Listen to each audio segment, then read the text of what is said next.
Assalamualaikum warahmatullahi wabarakatuh. Jumpa lagi dengan saya Iwan Sain. Kali ini kita akan membahas tentang organ-organ sensori di dalam tubuh kita. Tentunya saya berharap setelah pembelajaran ini Anda dapat memahami tentang organ sensori, kemudian apa fungsinya, lalu bagaimana proses mendengar dan proses melihat itu seperti apa. Baik, kita mulai dengan apa sih definisi daripada sistem sensorik itu. Jadi, sistem sensorik itu adalah sistem penghantaran rangsangan dari perifer ke pusat. Jadi, manusia tidak dapat mempertahankan hidupnya jika ia tidak tahu adanya bahaya yang mengancam atau yang menimpa dirinya. Adanya bahaya ini dapat diketahui dengan jalan melihat, mendengar, mencium, dan merasakan rasa nyeri, rasa raba, rasa panas, rasa dingin, dan sebagainya. Dan inilah yang disebut sebagai sistem sensorik. Jadi kita bisa merasakan rangsangan-rangsangan yang ada dalam tubuh kita ini, karena di dalam tubuh kita sebenarnya ada saraf sensorik yang bekerja. Ada reseptor-reseptor yang menerima rangsang itu, sehingga kita bisa mengetahui apa yang menjadi yang kita rasakan dalam rangsangan tersebut. Jadi kita bisa melihat, kita bisa mendengar, kita bisa meraba, kita bisa merasakan nyeri. Itu tentunya ada serangkaian saraf yang bekerja dalam tubuh kita untuk menerima rangsang tersebut, lalu kemudian dipersepsikan sebagai suatu sensasi.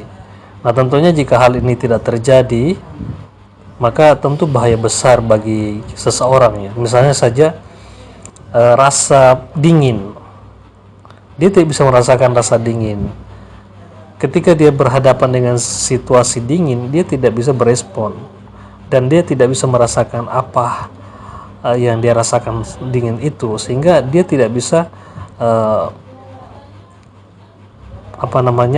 tidak bisa menghindari dari kondisi tersebut. Begitu pula dengan adanya nyeri, misalnya, ya. Kalau tidak ada reseptor nyeri yang menerima rangsang itu, tentunya kita tidak bisa merasakan nyeri, dan ini tentu berbahaya bagi tubuh kita. Bukankah sensasi ketidaknyamanan yang dirasakan itu sebagai warning bagi tubuh kita bahwa ada sesuatu yang salah? Inilah gunanya sistem sensorik itu. Nah, di mana sebenarnya di apresiasi sensasi ini, ya, tentunya ada di daerah talamus dan di area sensorik. Jadi talamus itu adalah suatu stasiun pemancar rangsang sensorik, dan organ ini menerima impuls yang datang dari medula spinalis dan dari cerebellum, dan mengirimkan impuls ke area sensorik pada lobus parietalis dan lobus lainnya. Ya, tentunya kita sudah paham, ya, bahwa dalam otak kita otak kita dibagi menjadi beberapa lobus, ya. Itu merupakan semuanya adalah cerebrum, ya, otak besar kita, dan itu tentunya adalah korteks cerebri namanya. Jadi pusat persepsi sebenarnya adanya di korteks cerebri. Namun sebelum sampai di korteks cerebri, itu direlay dulu di talamus. Nah, semua sensasi yang akan ke korteks cerebri itu melewati talamus, kecuali satu, yaitu penciuman atau penghidu. Itu tidak melalui talamus, tapi langsung ke korteks cerebri. Nah, berikutnya adalah reseptor-reseptor apa saja di sistem sensorik itu. Ya, jadi reseptor sensorik ini berperan untuk mentransduksi stimulus lingkungan menjadi impuls saraf. Reseptor ini dapat diklasifikasikan berdasarkan sumber stimulus yang mempengaruhi ujung reseptor. Jadi jenis sensasi yang terdeteksi reseptor, distribusi reseptor, atau ada tidaknya lapisan pada ujung reseptor. Nah, sumber lokasi atau sensasi ini adanya di estereoreseptor, proprioreseptor, dan interoreseptor. Apa sih jenis sensasi yang terdeteksi itu? Jadi ada mekanoreseptor ya, mungkin Anda sudah paham. Mekano itu terkait dengan posisi dan bentuk ya dari sensasi itu. Seperti misalnya kita pegang sesuatu, kita bisa tahu ini bundar, ini bulat, ini lonjong. Itu kan ada reseptor yang mengatur tentang bentuk benda tersebut yang kita kenal dengan nama mekanoreseptor ini. Kemudian termoreseptor ya, namanya saya termo itu suhu panas. Jadi sensasi panas yang kita rasakan itu ditangkap oleh reseptor yang disebut sebagai termoreseptor ini. Kemudian ada reseptor nyeri ya, atau disebut juga dengan nociceptor. Adanya nyeri yang kita rasakan tentunya berasal dari reseptor ini. Kemudian ada fotoreseptor dan ada kemoreseptor. Nah, bagaimana distribusi reseptor ini? Jadi kita mengenal ada penginderaan umum dan ada namanya penginderaan khusus ya. Nah, kemudian ada ujung-ujung reseptor sensorik, yaitu ujung saraf bebas ya dan ujung saraf berkapsul. Ya, jadi di permukaan kulit kita ini itu ada ujung-ujung saraf bebas. Ini yang sebenarnya menangkap reseptor. Ujung saraf bebas itu sebenarnya adalah nociceptor. Ya, ketika ada rangsang maka ditangkap oleh ujung saraf bebas ini, lalu nanti akan ditransmisikan menuju medula spinalis, lalu akan nanti sampai ke talamus ke korteks cerebri untuk dipersepsikan. Kita coba menjelaskan tentang bagaimana sensasi somatik daripada indera taktil ya. Indera taktil itu adalah indera sentuhan. Nah, ternyata reseptor sentuh itu terletak di dekatnya kulit. Kemudian reseptor tekanan itu terletak lebih dalam di jaringan. Ya, jadi reseptor sentuh ada di berdekatan dengan kulit, kemudian tekanan itu agak lebih dalam. Makanya kita bisa rasakan ketika kita diraba ya. Lalu ketika ada tekanan pun bisa kita rasakan bahwa ini adalah tekanan, ini adalah sentuhan, karena masing-masing punya reseptor. Kemudian ada getaran yang dirasakan sebagai sinyal yang berulang secara cepat yang mengaktifkan baik reseptor sentuh maupun tekanan. Jadi getaran yang dirasakan itu melibatkan dua reseptor, yaitu reseptor sentuh dan reseptor tekanan. Nah, kemudian bagaimana dengan reseptor taktil ini tadi ya? Jadi reseptor taktil itu adalah mekanoreseptor, di mana berespon terhadap perubahan bentuk dan penekanan fisik. Iya, kemudian dari sana kemudian terjadi proses yang namanya depolarisasi. Dari depolarisasi ini muncul potensial aksi, lalu ditransmisikan ke korda spinalis, lalu sampai dengan otak. Nah, kepekaan dan kecepatan mengirim impuls ini tergantung pada jenis reseptor taktil serta jenis serat saraf yang menyalurkan sinyal ke korda spinalis dan otak. Jadi nanti kepekaan dan kecepatan daripada pengiriman impuls ini ternyata itu sangat tergantung pada jenis reseptor taktil yang terlibat ya, dan jenis serat apa yang digunakan dalam menyalurkan sinyal tersebut ya. Tentunya berpengaruh sekali dari jenis serat saraf apa yang digunakan, kemudian jenis daripada reseptor yang terlibat. Kita melihat di sini ya. Nah, sensasi taktil dibawa ke korda spinalis melalui neuron sensorik. Ya, ternyata sensasi sentuhan ini itu dihantarkan ke korda spinalis. Ini ada beberapa neuron sensorik yang terlibat. Jenis ada namanya jenis serat tipe A, beta, dan ada serat tipe A delta, dan ada serat tipe C, ya. Jadi ini kita bisa gambarkan bagaimana karakteristik daripada serat tipe A ini, baik beta maupun delta, ya, delta, yaitu dia mengandung mielin, ya. Kemarin kita sudah bahas di pertemuan sebelumnya apa itu saraf yang bermielin, ya. Dia dibungkus oleh lemak, ya. Kemudian ada penyaluran potensial aksi cepat, terlokalisasi, dan tajam, ya. Jadi nyeri yang misalnya nyeri yang di persepsikan itu tajam, ya, dan terlokalisir. Jadi kita tidak tahu pasti kita tahu persis di mana lokasi nyerinya, dan kita tahu bagaimana intensitas daripada nyeri itu, ya. Contoh, ya, saya mengambil contoh daripada nyeri. Kemudian ada serat tipe C. Nah, ini serat tipe C kebalikan daripada tipe A. Jadi dia tidak mengandung mielin. Kemarin kita katakan bahwa saraf yang tidak mengandung mielin itu namanya nodus Ramphir. Kemudian penyaluran potensialnya lambat, ya, tidak terlokalisir, dan tumpul. Ini yang biasa kita rasa pada nyeri kronis, ya. Jadi kadang-kadang kita tidak bisa tahu di mana sebenarnya lokasi nyerinya.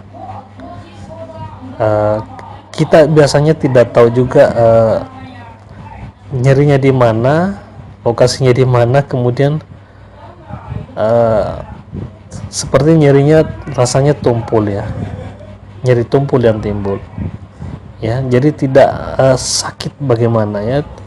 Makanya nyeri kronis, ya, yang terlibat itu adalah serat tipe C.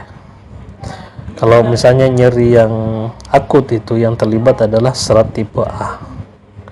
Jadi kita mencontohkan sensasi nyeri yang ditangkap oleh nociceptor, ya. Kemudian bagaimana transmisi informasi taktil di korda spinalis? Kita melihat di sini serat tipe A, ya.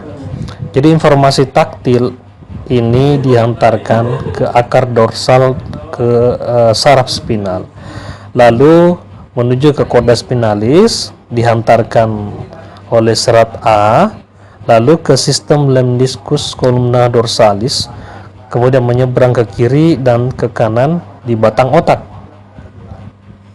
lalu dia ke talamus, dan akhirnya sampai ke korteks cerebri untuk dipersepsikan. Bagaimana dengan serat tipe C? Jadi adanya informasi taktil yang lokalisasinya kurang baik, ya. Ini dihantarkan oleh saraf tipe C, lalu ke korda spinalis, terus ke daerah reticularis di batang otak, kemudian serat saraf di anterolateral, kemudian talamus dan korteks cerebrum. Nah, kita melihat di sini prosesnya ini sedikit berbeda antara serat tipe A dan serat tipe C, walaupun nanti pada ujungnya mereka akan sampai ke talamus lalu ke korteks cerebri. Tapi sebelum sampai ke sana ada perbedaan di antara keduanya, ya, dalam proses menuju ke talamus dan korteks cerebri. Demikian. Kemudian kita lihat di sini jenis-jenis reseptor taktil itu yang mana sih? Iya, yang pertama ada ujung saraf bebas, ya. Biasanya ujung saraf bebas ini merupakan rangsangan yang dipersepsikan sebagai nyeri, ya. Jadi hampir seluruh permukaan tubuh kita ini memiliki nociceptor atau ujung saraf bebas. Lalu ada namanya badam Meissner, ya. Ini pada bagian-bagian tubuh yang tidak ditutupi rambut, terutama pada bibir dan ujung jari, ya, sehingga bisa kita rasakan diskriminasi tajam yang berkaitan dengan lokasi dan sentuhan, ya. Jadi ini ya, badan Meissner namanya itu. Kemudian reseptor taktil yang berujung lebar.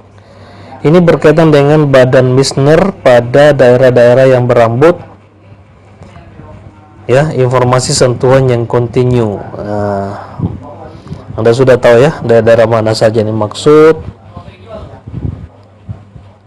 Di daerah-daerah yang berambut itu ya. Kemudian ada namanya reseptor end organ rambut. Jadi adanya di folikel. Jadi setiap folikel rambut ini memiliki reseptor sentuh. Ya, kemudian rambut dilengkungkan sehingga terjadi potensial aksi. Jadi kita bisa rasa rambut disentuh itu, kita bisa tahu bahwa ada yang menyentuh rambut kita.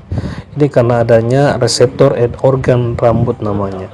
Kemudian ada end organ roof ini, ya, dalam kulit dan jaringan di bawahnya.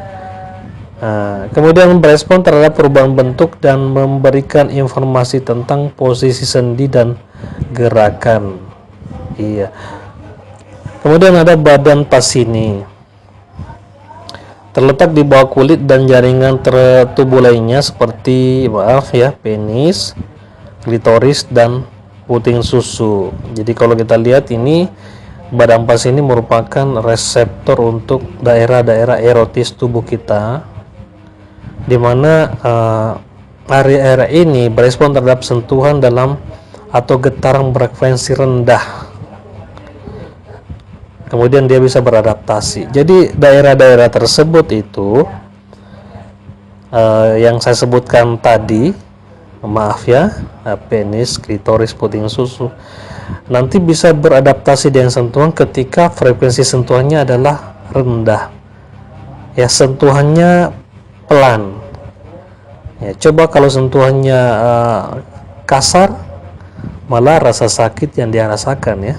Sentuhannya berubah menjadi rasa sakit. Tapi kalau disentuh dengan frekuensi rendah, ya, diraba dengan kelembutan, itu akan membangkitkan mungkin birahi dan lain-lainnya ya, seperti itu. Nah, itu tadi ya terkaitan dengan taktil. Sekarang kita mencoba membahas tentang bagaimana sih tentang nyeri itu ya. Nah, kita definisikan dulu itu nyeri apa. Nyeri ini merupakan kondisi berupa perasaan yang tidak menyenangkan, bersifat sangat subjektif, karena perasaan nyeri berbeda pada setiap orang dalam hal, skala, dan tingkatannya, dan hanya orang tersebutlah yang dapat menjelaskan atau mengevaluasi rasa nyeri yang dialaminya. Jadi nyeri itu sifatnya subjektif ya. Yang namanya subjektif itu hanya orang yang bersangkutan yang merasakan bagaimana level nyeri yang dirasakan. Karena memang benar bahwa setiap orang itu bisa mempersepsikan nyeri yang berbeda dari penyebab yang sama. Maksudnya, seperti ada orang yang tertusuk jarum, ya, ada orang yang sangat reaktif dengan sensasi yang dirasakan oleh tusukan jarum. Ada juga mungkin yang hanya biasa-biasa saja, bahkan ada orang yang mungkin tidak merasakan apa-apa. Ya, ini menunjukkan bahwa reaksi seseorang itu berbeda-beda terhadap nyeri. Ya, jadi tidak sama. Ya, mungkin berkaitan dengan pengalaman yang pernah dirasakan sebelumnya, mungkin berkaitan dengan usianya, berkaitan dengan suku bangsa dan ras, karena memang ada suku bangsa yang berbeda responnya terhadap nyeri walaupun mungkin penyebabnya sama. Ya, sering kita lihat misalnya ya, tontonan yang viral di medsos misalnya, orang yang disuntik, tapi ada orang yang disuntik dengan reaksi yang luar biasa ya, seperti meraung-raung, menangis, bahkan berteriak-teriak ketika dia melihat jarum. Ya, bahkan orang dewasa yang bisa kita lihat seperti itu. Padahal kan di orang tertentu, orang lain biasanya tidak berespon seperti itu. Ya, inilah kembali kepada keunikan manusia itu sendiri. Manusia itu unik. Tidak sama perilakunya terhadap sesuatu yang mungkin penyebabnya sama. Ya, jadi persepsinya bisa beda-beda. Nah, bagaimana fisiologi nyeri itu terjadi ya? Jadi munculnya nyeri ini berkaitan erat dengan reseptor dan adanya perasaan. Reseptor yang dimaksud adalah nociceptor. Ini merupakan ujung saraf sangat bebas yang memiliki sedikit bahkan tidak memiliki myelin yang tersebar pada kulit dan mukosa, khususnya pada viscera ya, organ-organ dalam, persendian, dinding arteri, hati, dan kandung empedu ya. Jadi ada ujung-ujung saraf bebas yang sebagai penangkap sensasi atau dia berfungsi sebagai reseptor untuk nyeri. Jadi hampir di seluruh tubuh kita ada, di permukaan kulit ada, bahkan organ-organ viscera, organ dalam ada ya. Di persendian, di dinding arteri, hati, kandung empedu, itu semua ada reseptornya. Sehingga jika ada rangsangan terhadap ujung saraf bebasnya, maka akan menyebabkan nyeri dipersepsikan. Reseptor nyeri ini dapat memberikan respon akibat adanya stimulasi atau adanya rangsangan. Stimulasi tersebut dapat berupa zat kimia seperti histamin, bradikinin, prostaglandin, dan macam-macam asam yang dapat dilepas apabila terdapat kerusakan pada jaringan akibat kekurangan oksigen. Stimulasi yang lain dapat berupa termal, listrik, maupun mekanis. Ya, jadi nyeri itu timbul itu banyak macam faktor yang bisa menyebabkan. Biasanya diawali dengan adanya yang namanya cedera sel. Ya, jadi cedera sel ini bisa diakibatkan oleh berbagai faktor tadi. Bisa karena ya mungkin kekurangan oksigen sehingga sel-sel itu tidak mendapatkan suplai yang cukup, akhirnya terjadi kematian pada selnya. Nah, itu menimbulkan kerusakan jaringan dan bisa menimbulkan nyeri.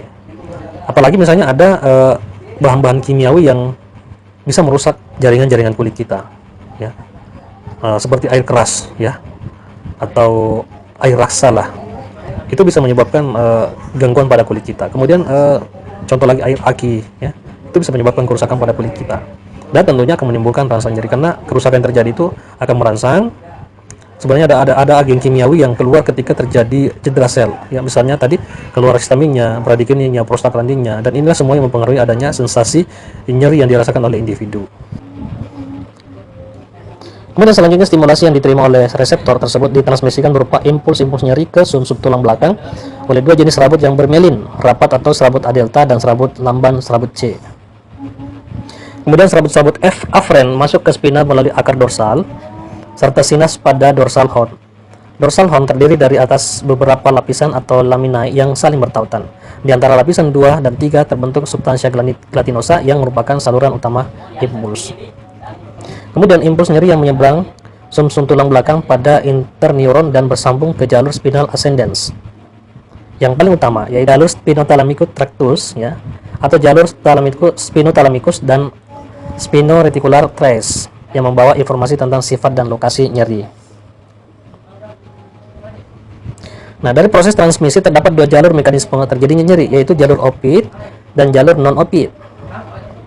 Jalur opioid ditandai oleh pertemuan reseptor pada otak yang terdiri atas jalur spinal descendens dari talamus yang melalui otak tengah dan medula ke tanduk dorsal dari sumsum tulang belakang yang berkonduksi dengan nosiseptor impuls supresif, ya. Kemudian sistem supresif lebih mengaktifkan stimulasi reseptor yang ditransmisikan oleh serabut A.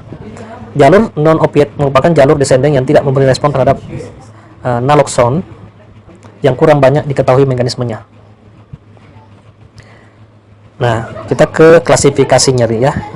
Nah, secara umum nyeri itu dibagi menjadi dua bagian, yaitu nyeri akut dan kronis. Nah, dari mana kita tahu bahwa dia nyeri akut dan nyeri kronis? Ya, ternyata bisa diketahui dari lamanya dia menderita nyeri tersebut. Jika nyeri itu diderita tidak lebih dari 6 bulan, maka dia tergolong nyeri akut. Tapi jika lebih dari 6 bulan nyeri itu dirasa, maka digolongkan menjadi nyeri kronis. Sedangkan berdasarkan lokasinya, nyeri itu dibagi menjadi 6 bagian, ya. Yang pertama nyeri superficial, ya, tentunya nyeri yang ada di permukaan. Kemudian ada nyeri somatik dalam, ya. Ada nyeri visceral pada organ-organ dalam, dan ada nyeri alih, nyeri sebar, nyeri bayangan atau phantom. Nah, di sini mungkin saya sedikit jelaskan tentang nyeri visceral, ya. Nyeri visceral itu adalah nyeri yang ditimbulkan oleh organ-organ, adanya kerusakan pada organ-organ dalam tubuh kita. Misalnya bisa kita rasakan adanya nyeri lambung. Masalahnya di lambung, kita merasa ada nyeri terbakar, ya. Kemudian terbakar di area abdomen lah. Kemudian adanya kerusakan pada usus, ya, itu pun bisa dipersepsikan sebagai suatu nyeri. Kemudian ada nyeri alih. Nyeri alih itu adalah nyeri kerusakannya pada daerah tertentu tapi nyeri itu dirasakan di tempat lain. Itu namanya nyeri alih atau referred pain, bahasa Indonesianya, ya, referred pain bahasa Inggrisnya. Ya, jadi di tempat lainnya terjadi cedera, kerusakan tapi dirasakan di tempat lain. Ya, seperti contohnya wanita pada saat haid, itu kan kerusakannya pada uterusnya, tapi dia bisa rasakan nyeri pada daerah pahanya, ya, di daerah kakinya, ya, padahal sumber masalahnya ada di tempat lain, bukan di daerah tersebut, ya. Contoh lagi, orang mengalami nyeri aliang seperti di jantung ya, ada kerusakan pada otot jantung sel-selnya, lalu nyeri yang dirasakan itu adalah nyeri pada area leher lalu menjalar ke area tangan, padahal kan tidak terjadi kerusakan pada area tersebut, tapi kerusakan itu adanya di jantung, namun itu dialihkan ke tempat lain ya, sehingga dirasakan nyeri di tempat yang lain. Kemudian ada nyeri sebar ya, nyeri sebar.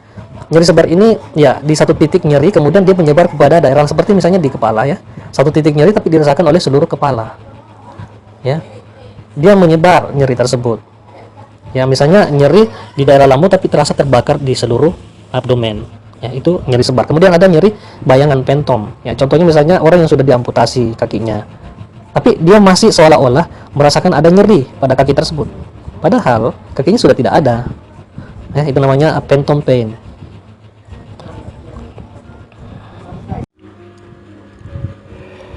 Klasifikasi nyeri berdasarkan organ. Ada beberapa jenis nyeri berdasarkan organ. Itu yang pertama adalah nyeri organik. Ini adalah nyeri yang diakibatkan adanya kerusakan aktual atau potensial pada organ. Penyebab nyerinya umumnya mudah dikenali sebagai adanya cedera, penyakit, atau pembedahan terhadap salah satu atau beberapa organ. Ya, jadi nyeri yang timbul karena kerusakan terjadi pada tubuh kita ya, akibat karena ada cedera, ada penyakit, ada pembedahan, itu nyeri yang timbul disebut sebagai nyeri organik. Namun ada juga namanya nyeri neurogenik. Ini adalah nyeri akibat gangguan neuron, contohnya pada kondisi neuralgia. Dan nyeri ini dapat terjadi secara akut maupun kronis. Nah, terkadang orang yang merasakan nyeri ini dia rasakan sangat nyeri ya, karena sebenarnya gangguannya langsung pada sarafnya. Jadi nyeri yang timbul karena memang ada gangguan pada sarafnya. Jadi kadang-kadang disentuh sedikit saja kulitnya, dia merasa sangat nyeri lah. Padahal itu adalah sentuhan biasa misalnya, yang seharusnya tidak berespon dengan nyeri ya. Mungkin itu adalah gejala dari neurogenik ya. Jadi ya mungkin saraf-sarafnya butuh nutrisi ya, agar kepekaannya ini terlalu hipersensitif dengan adanya rangsangan.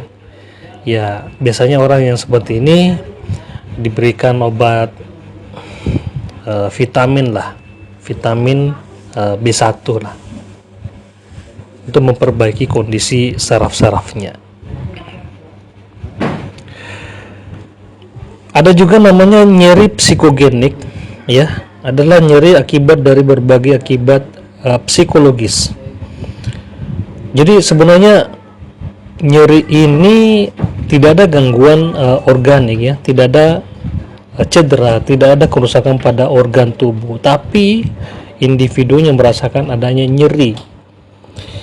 Ini kalau nyeri yang timbul karena faktor tersebut, maka ini adalah nyeri psikogenik. Artinya apa? Dari hasil pemeriksaan misalnya dibawa ke dokter, tapi semuanya baik-baik saja, tapi orang ini selalu merasakan nyeri kepala ya, mungkin mengira dirinya ada tumor di otak atau ada sesuatu yang lain di otak. Setelah di CT scan ternyata tidak ada apa-apanya. Ini adalah nyeri psikogenik. Maksudnya adalah pikirannya itu yang mengarahkan dia sehingga dia merasakan adanya nyeri. Ya, jadi contoh misalnya orang yang selalu atau sangat sensitif perasaannya, sangat peka perasaannya, mudah stres ya, selalu merasakan sakit kepala ya, sepanjang hari sakit kepala. Ya, setelah diperiksa di dokter ternyata tidak ada apa-apanya, semua pemeriksaan normal.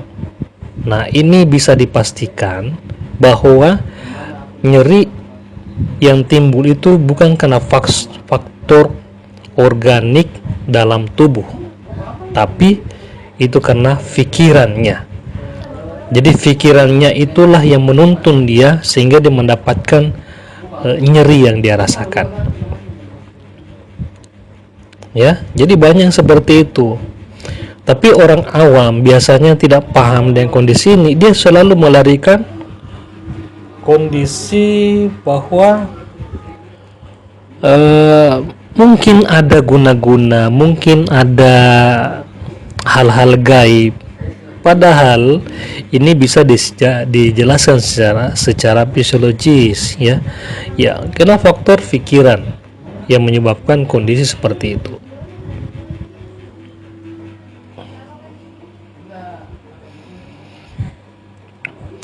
Kemudian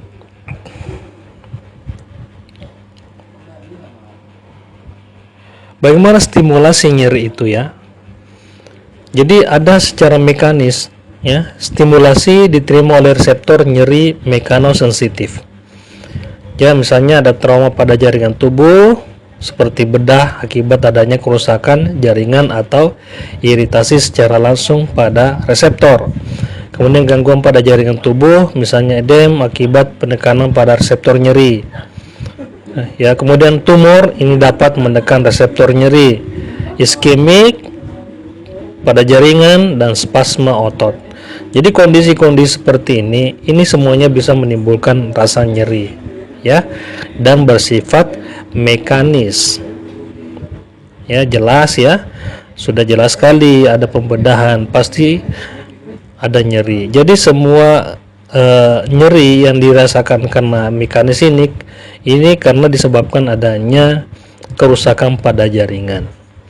Contoh misalnya, ya, jelas tumor yang semakin lama semakin membesar itu akan menekan jaringan-jaringan sekitarnya, ya. Seperti apa yang tertekan? Ada saraf yang tertekan, ada pembuluh darah yang tertekan, ya. Contoh pembuluh darah tertekan akibat adanya pembesaran tumor, otomatis aliran darah pada area tersebut itu terhambat, ya, sehingga nutrisi pada sel-sel yang berada di area tersebut itu tidak mencukupi untuk makanan sel, sehingga sel-selnya bisa cedera, ya kan?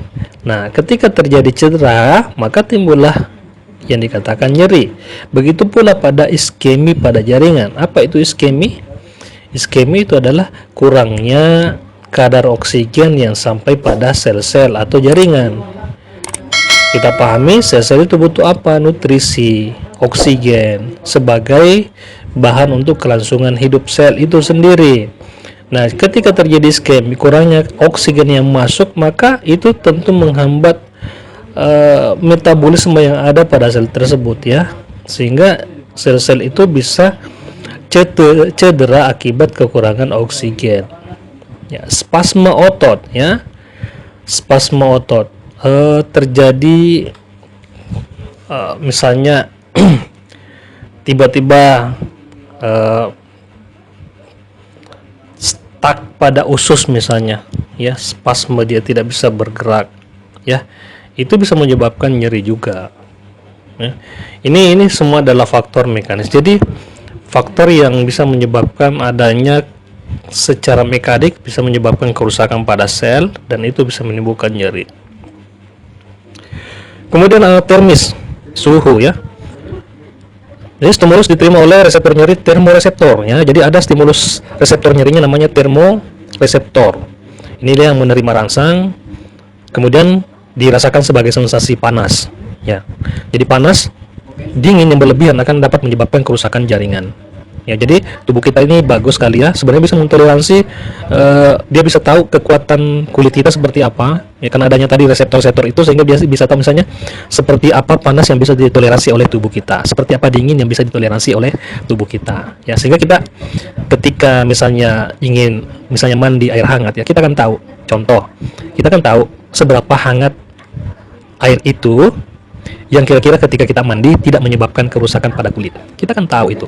Biasanya kita ngetes secara manual saja, ya, tidak menggunakan alat-alat digital. Misalnya kita hanya mengecek dengan punggung tangan, oh airnya hangat kuku ketika saya mandi ini tidak menyebabkan kerusakan pada kulit. Ya, kita tahu karena ada reseptor-reseptor yang sudah bekerja di dalam tubuh kita untuk menangkap sinyal-sinyal tersebut sehingga dipersepsikan, dan sebenarnya sebagai warning bagi tubuh kita bahwa ada sensasi yang muncul. Ya, ini yang terjadi ketika ada kerusakan pada atau tidak sensitifnya saraf lagi akibat adanya kerusakan-kerusakan. Contohnya pada penderita diabetes mellitus ya. Lama-kelamaan sel-sel saraf itu tidak peka lagi atau mengalami kerusakan pada jaringan sarafnya, sehingga orang ini tidak mampu lagi merasakan sensasi-sensasi seperti nyeri ya, sensibilitasnya menurun, sensasi nyerinya menurun ya, sehingga bisa menimbulkan luka bakar. Misalnya ketika dia mandi dengan shower, lalu dia setel air hangat yang keluar, ternyata itu sangat panas, tapi dia menangkap sinyal itu, tubuhnya menangkap sinyal sebagai sesuatu yang masih dingin, tidak terlalu panas. Kenapa? Karena sensibilitas sarafnya sudah mulai menurun, sehingga ketika dia mandi, padahal tubuh tidak bisa lagi mentoleransi panas itu, maka terjadilah luka bakar. Pun begitu ketika misalnya sensibilitas kaki yang sudah mulai menurun akibat penyakit DM ya, sehingga dia tidak peka lagi dengan nyeri yang timbul ya. Dia bisa berjalan, namun dia tidak rasa ternyata kaki sudah cedera, tapi dia tidak rasa nyeri. Itu kan bisa menimbulkan lagi infeksi. Apalagi infeksi yang terjadi pada penderita DM itu infeksi yang susah sekali disembuhkan ya, karena memang kondisi penyakit itu yang menyebabkan seperti itu. Ini bahayanya. Jadi sebenarnya sensasi-sensasi yang muncul ini yang ditangkap oleh reseptor itu sebenarnya adalah warning, peringatan bagi tubuh kita. Ketika melebihi kapasitas tubuh, ini menjadi ancaman dan bisa sebenarnya dihindari ketika semua sensasi atau reseptor itu bekerja dengan baik.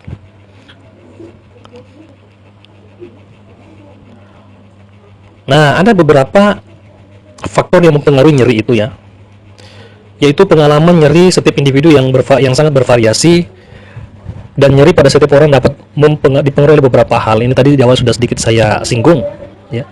Jadi arti nyeri, ini yang pertama adalah arti nyeri. Apa sih arti nyeri itu bagi individu? Apa arti nyeri itu bagi individu? Karena dia harus bisa mempersepsikan menurut versinya nyeri itu apa menurut dia ya. Karena di setiap orang itu memiliki arti yang berbeda. Sebagian orang mengartikan nyeri itu sesuatu hal yang negatif, seperti membahayakan, merusak, dan lain-lain ya. Dan ya tentu sebagian juga orang tentu tidak berpikiran seperti itu ya. Oleh karena itu, keadaan ini sebenarnya dipengaruhi beberapa faktor seperti usia, jenis kelamin, latar belakang, sosial budaya, lingkungan, dan pengalaman ya. Tentunya usia anak-anak, usia dewasa itu berbeda persepsinya terhadap nyeri. Kemudian jenis kelamin ya, biasanya laki-laki lebih tahan banting dibanding dengan perempuan terkait dengan nyeri ya. Jadi tertusuk dengan apapun atau duri, jarum ya, biasanya laki-laki lebih fight. Kemudian latar belakang sosial budaya, lingkungan, dan pengalaman ya. Jadi seperti saya contohkan pengalaman, misalnya beda loh persepsinya ketika kita pertama kali kena paku atau kena sesuatu yang nyeri, kemudian berikutnya kena lagi, itu kan beda persepsinya. Jadi kita sudah bisa tahu, oh ternyata rasanya seperti itu loh, seperti orang yang dihitan lah. Awalnya mungkin pada saat kita mau melakukan hitanan itu, ya mungkin orang yang mau dihitan itu merasa, karena dia tidak ada pengalaman sebelumnya, mungkin dia rasa, wah pasti nyeri sekali ya. Tapi setelah dia menjalaninya, ternyata oh hanya seperti itu, ternyata hanya seperti digigit semut, ternyata itu pengalaman. Beda tentunya lagi ketika misalnya orang pertama kali melahirkan dengan orang yang sudah berulang kali melahirkan. Karena tidak ada pengalaman sebelumnya, maka tidak ada gambaran nyeri itu seperti apa sih ketika melahirkan.